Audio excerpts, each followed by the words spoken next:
How do you achieve a perfect lap in racing? In this video, I'm going to break down a very good lap in a Mazda MX-5 at Okayama in iRacing. And we're going to break down as many concepts that I've been coaching throughout my last 5 years over my career as a sim racing coach as well as a real life coach. In this video, I'm going to give you 1,000 tiny pro tips that compound into a perfect lap. This is a very long video, but take your time because all the time there's going to be a little thing that you probably never heard about that might give you that extra 10th and then another 10th and so on. First, I'm going to show you the whole lap and then we're going to break it down as much as we can. And almost all concepts we talk about are going to be transferable to other simulators as well as to real life racing. I really hope you enjoyed this video.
Alright, so for this video, I'm going to be using a lot of this little camera here where I fly around and just follow the car and explain the corner shapes and characteristics through this top-down view, which is very, very useful. And I'm also going to draw on the track, so just so it makes it all easy for us. Alright, turn one, what do we see? Straight line braking into a single right-hander. Well, not so single actually, because if you look at what we have right after, we actually have another left-hander. So the first question right away is, should we actually use all the track here on the left, on the exit here? Because if we do exit all the way, we have to ask ourselves, do we have enough time to bring the car back and prepare the next corner? Yes or no? If yes, then these are two effectively separate corners and you won't have to worry about sacrificing the exit of this one in any way. But if you don't have enough time to use all the track here and bring the car back, now they are officially compound corners and you're going to either have to sacrifice the entry of the next corner by doing this and maximizing the exit of this corner, or you can sacrifice the exit of this one and then having a better line for the next corner. It always also depends on the next corner. What do you have after? It's a long straight. Okay, cool. So that means that this corner here is going to be pretty important. You're going to have to carry a lot of speed out of that. Obviously, there's a lot of testing involved. If you're just learning a track, you can try to sacrifice this one first, then sacrifice the next one and see the delta. Just see whatever is faster. All right, so we have straight line braking, meaning it's imperative for you to use all the track. So let's see how it looks from the inside. Okay, is that all the track? Let's see from the inside. Boom. Let's see from the outside now. Not really using all the track. Let me see what I do after braking. Yeah, that was not really perfect. Like I said, a perfect lap would have the tires right here, especially in the sim. In real life, maybe not so much if it's dirty or so, but you can see in many real life races, all the drivers using even the white line as well, just in case someone wants to argue about that in the comments. And then now let's look at the inside again. Okay, it really looks like I'm using all the track, but I'm not. I'm still leaving a little bit. So that means that I can always choose something inside the cockpit to kind of align and have an idea of where I'm actually when it comes to using all the track. You always have this illusion that you're using a lot more. So just be careful about that and try to, you know, maybe drive very slowly on the grass and see until you actually start hitting the grass and you hear the grass sound, and then see how that looks from the inside the cockpit view. That's the fastest way for you to have an idea, whatever car you're driving, when you're actually using auto track or not. Now we are going to see one of the nicest corner entries when it comes to neutral steer and not using a lot of steering. Look at the steering right now, all the way until we start turning, actually turning. Okay, I'm gonna pause right here. I'm gonna go back. I'm gonna go very slowly. This is how much I turned. Let's go back. That's it. Let's look at this. Create like a little straight line here. That was not straight. That was not straight. That was not straight. Okay, that's straight. That was supposed to be straight. That's good enough.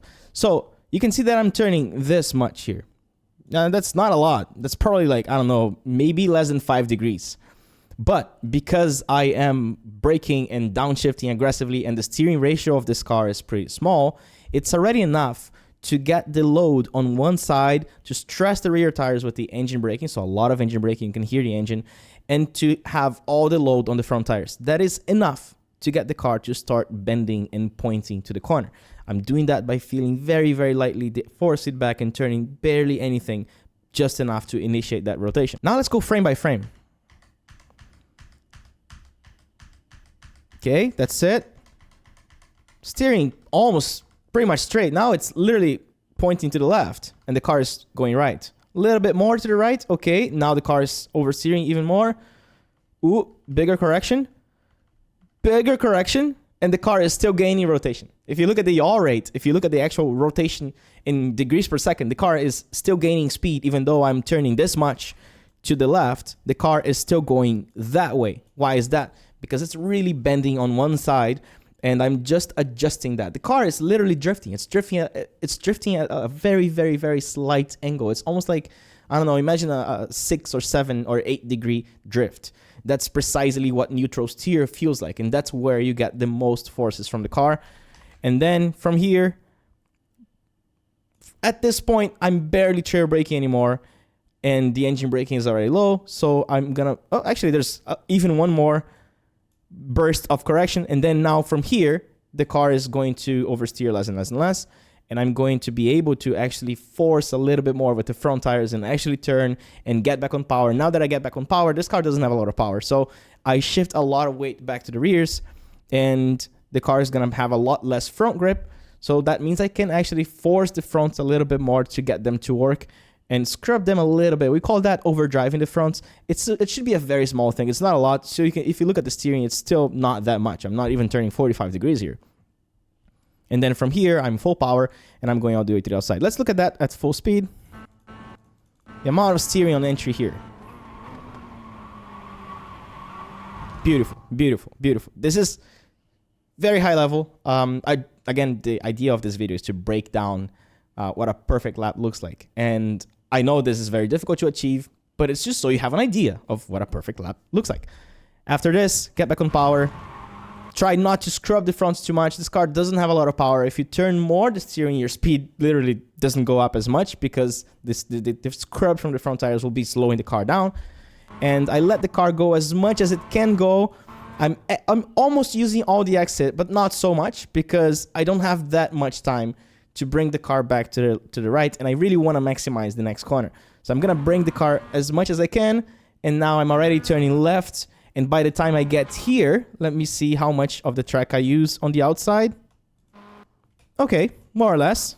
Not perfect. There's probably 200-300s here if I did just this much more, but it's quite dangerous because if you hit the grass here with the rear tires, you know what happens. So a little bit of sacrificing the exit of this one here to make sure that I bring the car more. I feel like I'm not really on the limit here, so maybe I did need to sacrifice, but that's already a compound corner advanced discussion. Maybe if I go all the way to the outside, I can bring the car back, but then the scrub from the steering is actually slower and so on. There's a lot of little other things that you have to decide.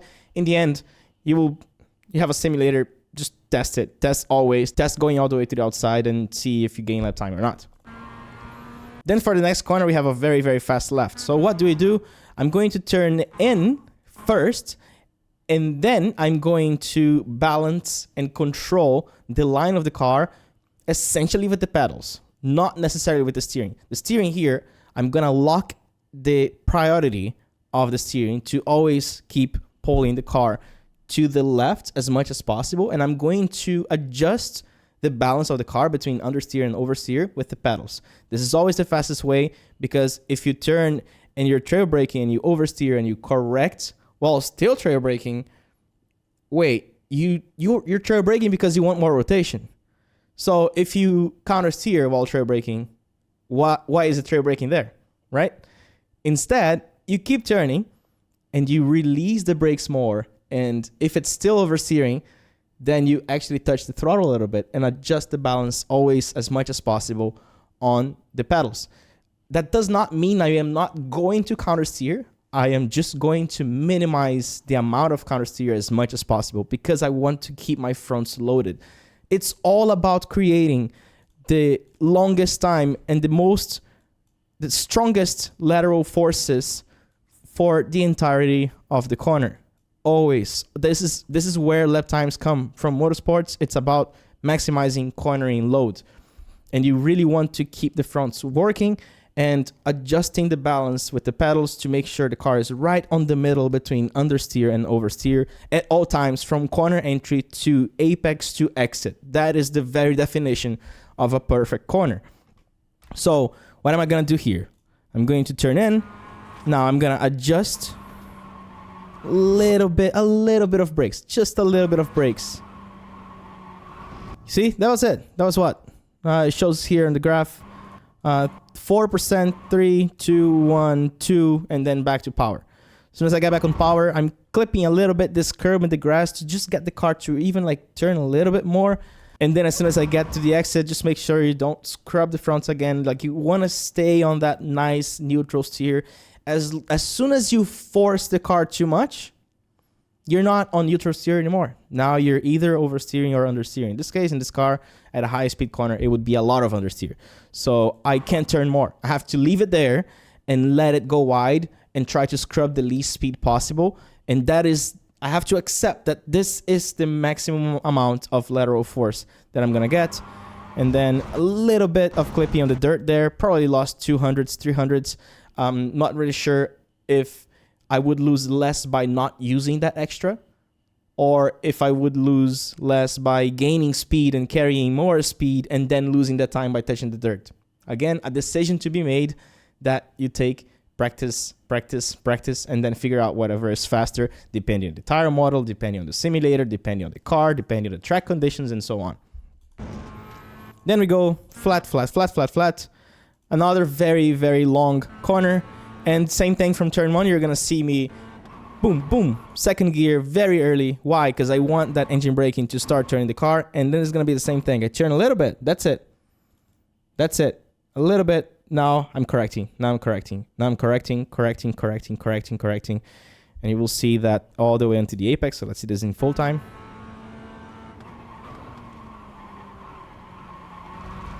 Boom, power. Very easy to scrub. Again, you see the exit. Oh my God, it keeps turning right. I want to turn the steering more.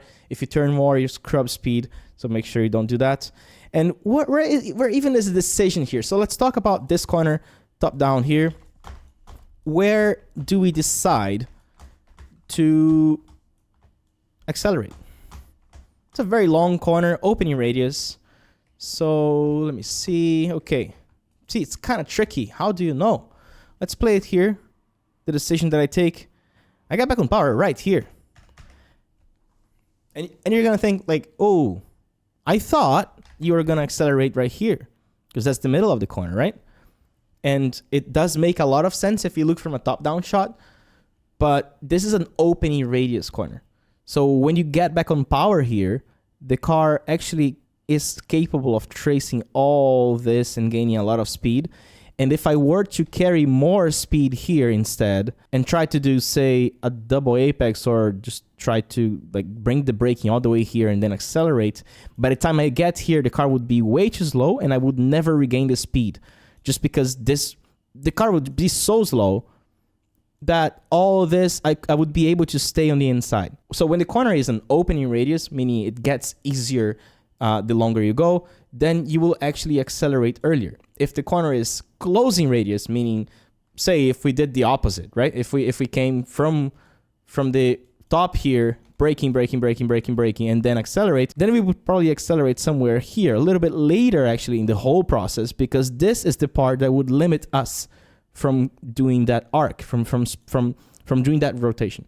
So the limiting factor of this corner is the smallest arc that we want to trace, and that is why we're going to bring the car to the lowest speed right here and then accelerate and just let the car go all the way to the outside. So let's see the full speed again from this shot. Flat, easy flat, see? Easy flat. I mean, not easy, that's pretty much the limit. The car was wanting to almost go wide, but it was like a nice limit without scrubbing too much the fronts and carrying as much speed as possible to this very, very long straight. Let's see this from the inside again.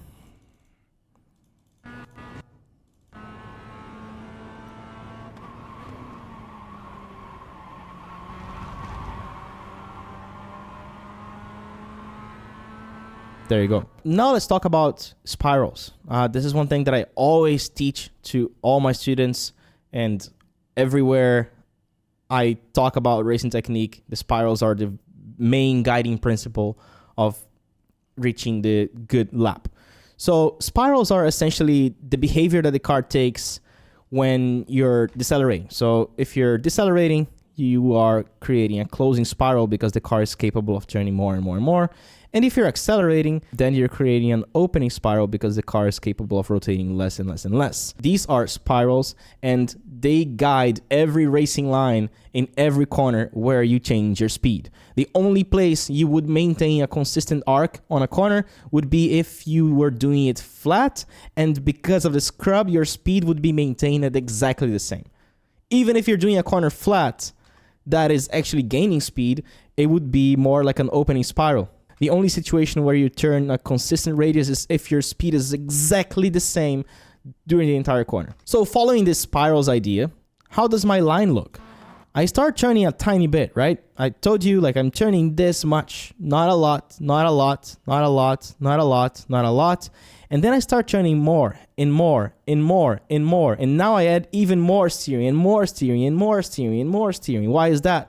Because by the time I got back on power, at 97 kilometers per hour, that is the slowest speed, meaning the highest amount of degrees per second that my car is capable of rotating. And when I'm turning in, I'm still at 133. So obviously I'm going to turn a lot less on initial turn in compared to mid corner. And the reason the concept of spirals is so useful is because if you look at it from here, you might even try to draw a perfect circle that fits the corner nicely, but in practice this actually doesn't work. You are actually going to create somewhat of a closing spiral. Again, it's very subtle. And by being aware of this concept, I'm able to maintain the car at the limit, knowing that the limit is different at each speed, meaning how much I can rotate is going to be higher and higher and higher as the car slows down. And that is why I do this, and then more power. Okay, what is going to happen now? I get on power at 97 kilometers per hour. It's going up. So I can't turn more. I can't even keep the steering the same. Because if I do that, by the time the speed goes up and my steering is the same, I'm going to get understeer. And this is a very common mistake in beginners. You get back on power, you turn the steering and you wait. You might even be at the perfect limit for a second. But then after that, you're already understeering too much because you didn't adjust your steering. So this is a very good example. You can see how I unwind very slowly my steering.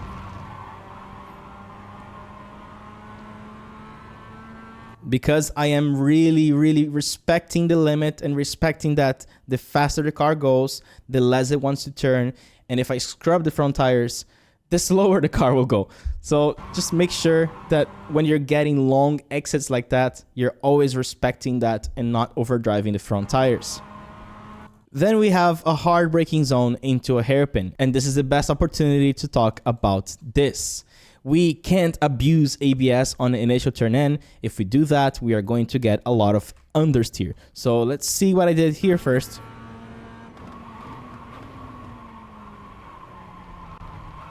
Okay, cool. Let's go back. I brake pretty hard. 97%. So that is pretty much ABS. I'm pretty sure I am actually on ABS territory right now. Meaning I'm decelerating the car as much as I can and rely on the ABS only on a straight line. That's the most important thing. You cannot rely on ABS on turn in because it's going to kill your rotation. So what you want is rely on the ABS only on a straight line. As soon as you add the first bit of steering, which is now, look, I'm adding my first bit of steering. Look at my pressure. It's already 92. I add more, 85. I'm already releasing because the car is already now getting into that initial rotation that I mentioned from turn 1 and turn, I think, 5 or 4. The engine braking and the trail braking are initiating that rotation, and I don't want to abuse the steering just yet.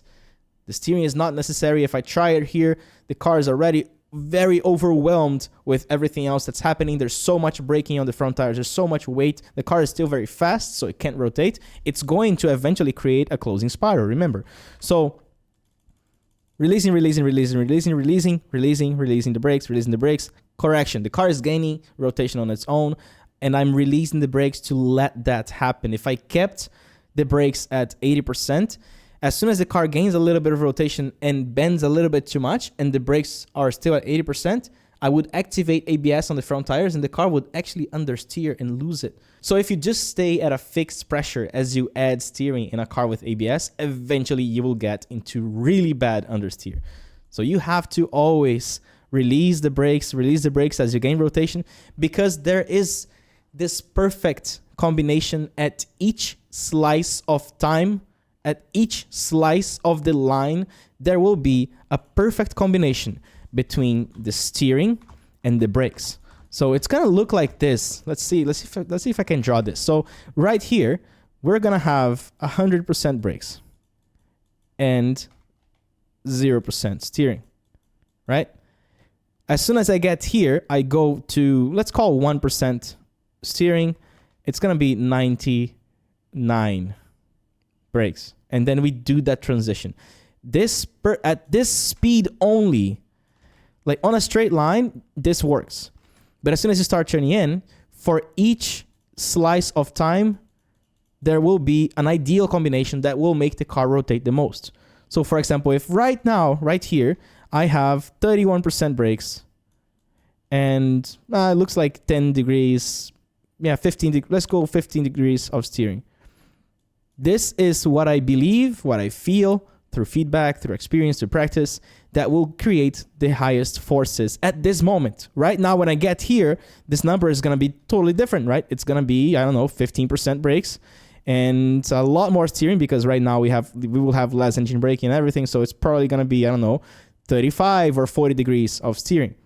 And that number changes all the time. It's a moving target. This perfect combination between brakes and steering that will make the car rotate the most is always going to be a moving target. That's the most difficult thing in racing, is finding that combination. It's understanding that for each corner, for each car, depending on the elevation changes, depending on the setup, depending on the nature of the car, on the weight of the car, on the downforce of the car, on the setup of the car. There's so many things that are going to consistently affect what happens with this perfect combination, which is a moving target, and it's always ever going to be a moving target. So let's go back to the cockpit view. Let's see it full time.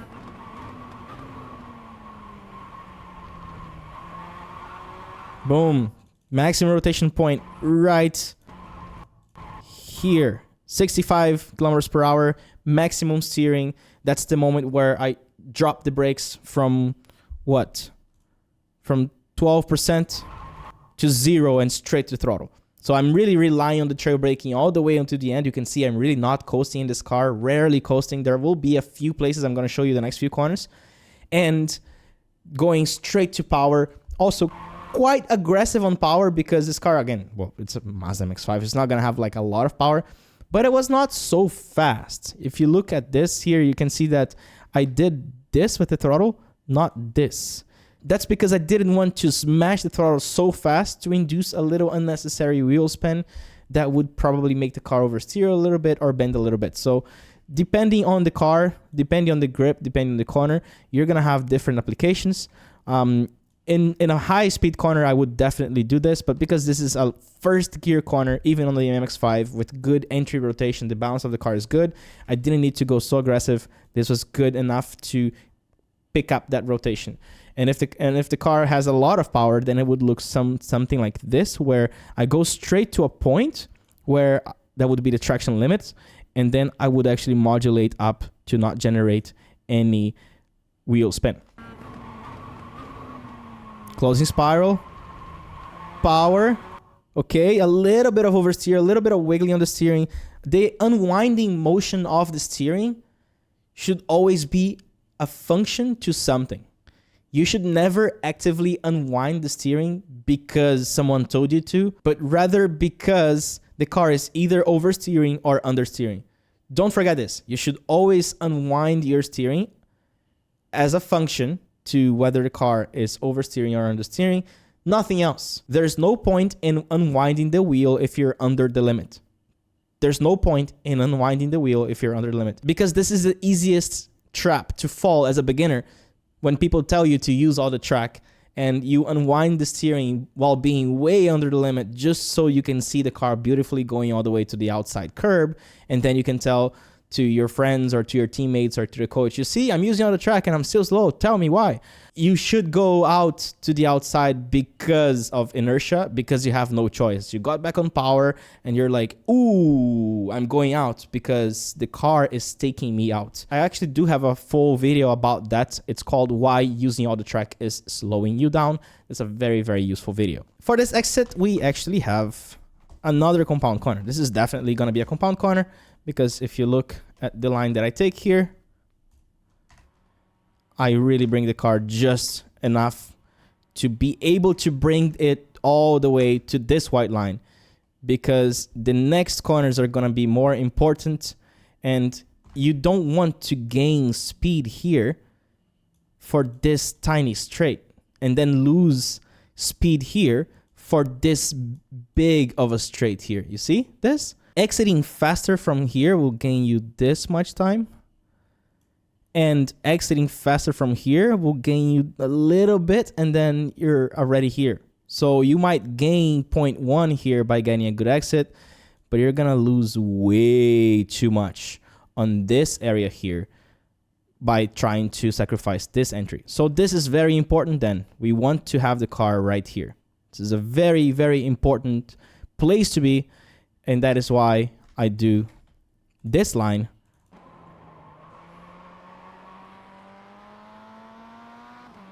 And you can also see that I'm never going straight in between these corners, meaning I am sacrificing just enough. I don't want to sacrifice excessively and lose time for nothing.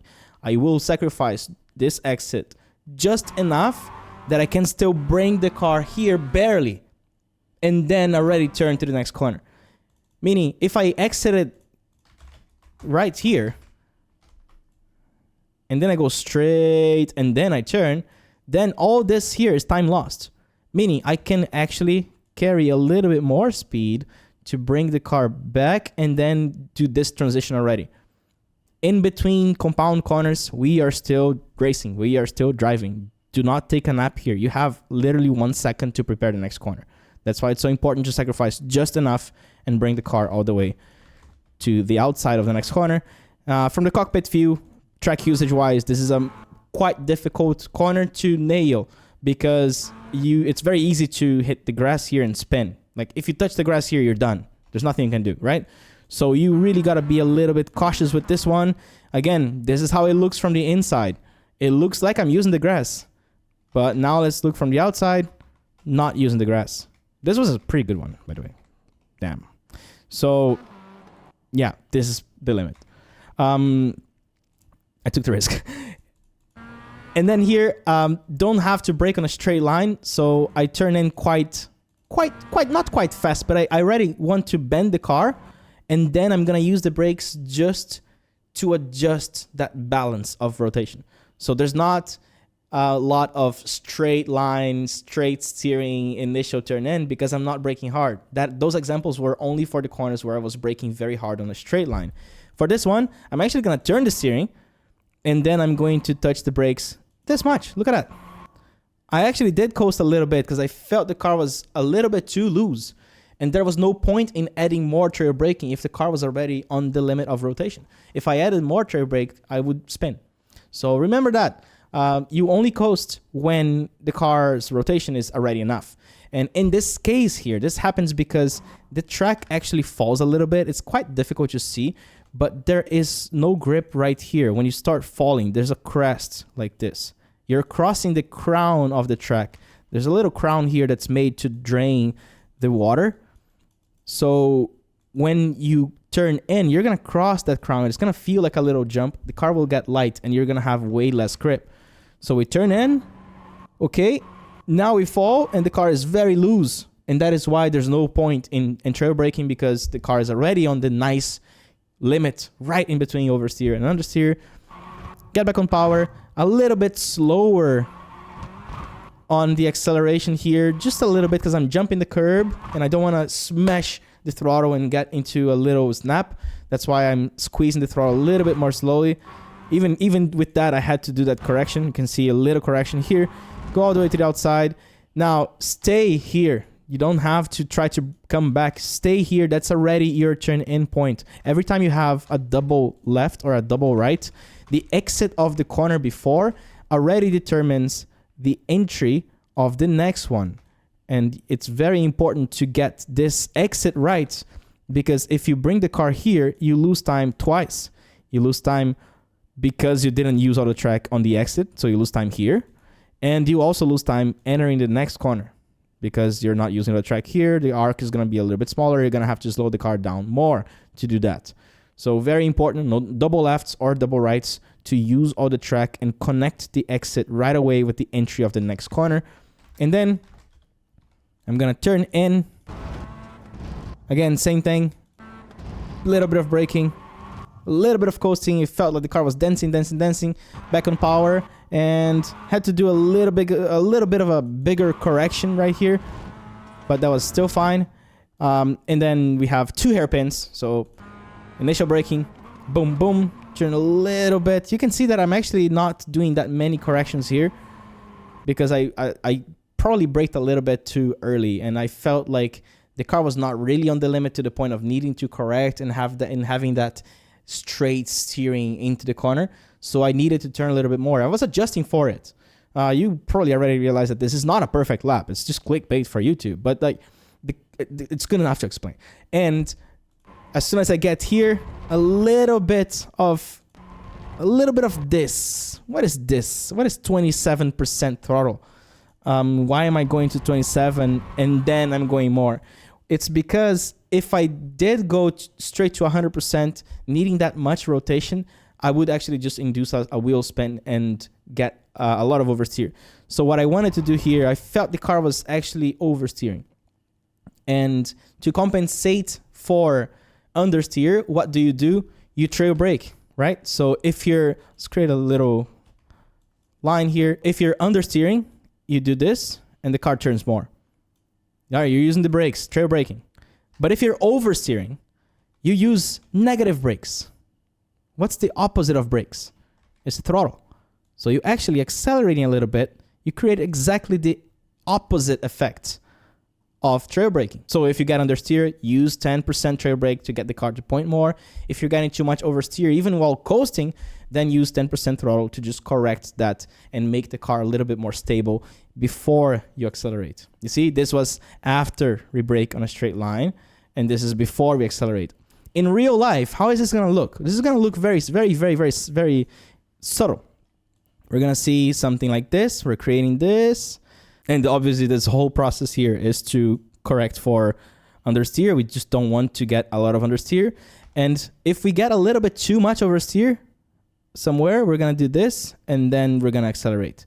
So this motion here, these this is precisely the pedals being used to manage the balance of the car. If it's a very, very high speed corner, right? You don't have to brake a lot. Then you don't have the lots of acceleration and lots of braking. What do we do? So we're flat. Boom, we lift. Okay. Car's under steering. Okay. Now we get into a place of the corner. I don't know, something's weird, dirty, whatever. The car is oversteering. Oop, oop, oop, oop. Okay. And then now let's say we're exiting the corner. We can go full throttle. So you see, this is extremely useful. And that's what I do here. Power, not a lot of time to bring the car to the outside, but never go straight in between compound corners. Bring it to the left, bring it to the right. And again, I throw the car. Oh, this is a very good one. So I turn in quite fast. Look at my steering. Boom. Okay, why am I throwing the car here and on turn 1, I'm turning 1 degree? What's the difference? How do I even know where to turn in fast, where to turn in slowly, where to turn a lot, where to not turn at all? Well, this one, I am not braking at the time of the change of direction. I'm on power. See? So there's no need to be very slow with the steering if you're on power. Only if you're trail braking from a hard braking zone, you will turn in slowly. So I shift the direction, and then now I'm gonna get on the brakes for the sake of rotation only. So a little bit of brakes, 2%, 7, 15. Okay, back to 7, 3, 4, a little bit more. I wanted to turn more. I'm adjusting. I'm feeling like in real time what the balance is what the balance is doing, and I'm adjusting a little bit. Okay, more, a little bit more, a little bit less, a little bit more, a little bit less, and then as soon as I'm satisfied with that, I go straight to throttle. Also a little bit of a squeezing because I didn't want to get a lot of understeer. So you can see the throttle application here even looked like I'm driving a high-powered car. That was actually to minimize understeer, because if I accelerated too much, I was going to create I was gonna shift way too much weight to the rears, and the car was not gonna be able to exit, and I was probably going to go to the grass. Then we have a flat corner. Just make sure you don't turn too much the steering. And then again, one of those. Ooh, so nice. So steering. I use the brakes a little bit. I turn in this much, and now I'm correcting. Releasing the brakes, correcting. Releasing the brakes, correcting. Releasing the brakes, correcting. You can see that I even stayed a little bit more at 20 there, just to keep it pointy more. And when I was satisfied with that rotation, I dropped it, and I went all the way to 100%. So let's see that in full time so you can see the telemetry.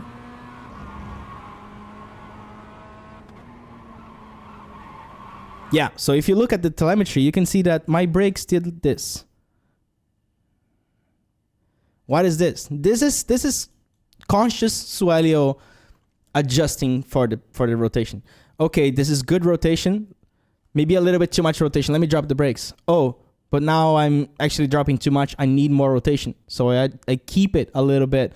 And then, oh, okay, that was good. That's enough rotation. And then I can drop. So I'm consistently adjusting for balance with the trail braking. And I'm very, very super aware of that motion because I'm consistently adjusting the line with my pedals. This is extremely important. And then back on power, quite aggressively, a little bit of overdriving. And then let's see how much of the track I used here. Pretty good. And that completes the lap. I have 20 tutorials like this in my 20 free challenges at my website, almeidaracingacademy.com. If you want to join, again, it's free. Just create an account and you can watch the challenges. You can try to get bronze medals, silver medals, and gold medals.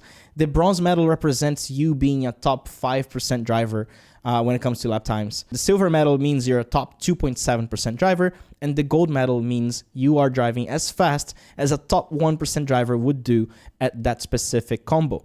The 20 challenges go from easy to medium to hard to wet. And we have, again, tutorials explaining, just like I did here, with the little explanations, with the little drawing, everything that I need to do and all the techniques that I need to master to achieve those lap times. This is a new thing here. I generally do all that with private students and with the academy. And now I'm trying this on this YouTube channel. So let me know if you like it in the comments and I will post more stuff like this.